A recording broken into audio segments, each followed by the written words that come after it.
कांग्रेस की विधायक महोदय ने जो डिस्कॉम का सामान चोरी किया, किसानों को तो लूटो, किसानों को परेशान होने दो, ये काम कांग्रेस ने किया और वो कांग्रेस के ठेकेदार बनते हैं। सब पुनर्गठन किया तो पेट में इतना आटा आना हुआ, कहीं हरू यादव का हैंग कार्यकर्ता ने कहते कोर्ट में जाओ, हाँ ऊंधी सीधी रिटो लगाओ, कोर्ट में याचिका लगाओ, आपस में भाइयों भाइयों ने लड़ाओ।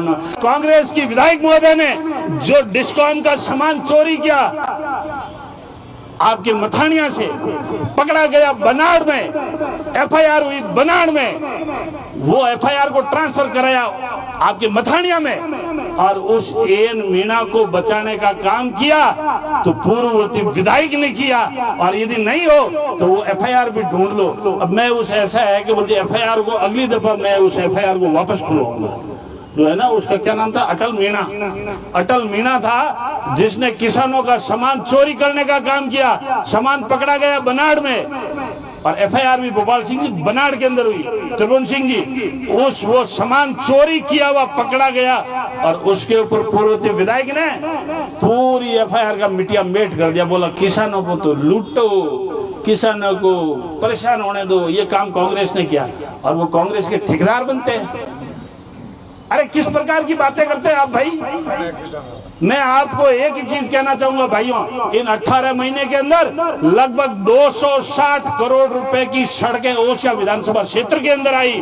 आपके ओसिया के अंदर राजकीय महाविद्यालय आया, आपकी तिवरी में नगर पालिका आ गई, मथानिया में नगर पालिका आ गई और पंचायतों का बढ़िया सुंदर सा पुनर्गठन किया तो पेट में इतना आटा आना हुआ, कहीं हरू यादव का हैंग कार्यकर्ता ने कहते कोर्ट में जाओ, हाँ ऊंधी सीधी रिटो लगाओ, कोर्ट में याचिका लगाओ, आपस में भाइयों भाइयों ने लड़ाओ। अबे जान गांव में कोई लपड़ो गाले, अरे आ गोचर आ जमीन आ थोड़े इन ग्राम पंचायत में घीपरी ना। अरे मने एक चीज समझ में नहीं आ रही भाइयों, किसी भी ग्राम पंचायत में सरकारी लैंड सरकारी रहेगी, वो किसी के खाते में नहीं जाएगी। वो चाहे आपके ग्राम पंचायत जो है वो रिनिया में रहे या ग्राम पंचायत मांडे में रहे, क्या फर्क पड़ता है। वो गोचर गोचर ही रहेगी, गैर मुमकिन ही रहेगा, ओरन रहेगी, है जो बाढ़नी जमीन ही रहेगी। उन जमीनों की किस्म तो कोई चेंज नहीं कर सकता और उन जमीनों की कोई खातेदारी भी नहीं करवा सकता। पर अरे आपने गौरी जमीन पे खा लिया, क्यों भाई डाकी आ गई।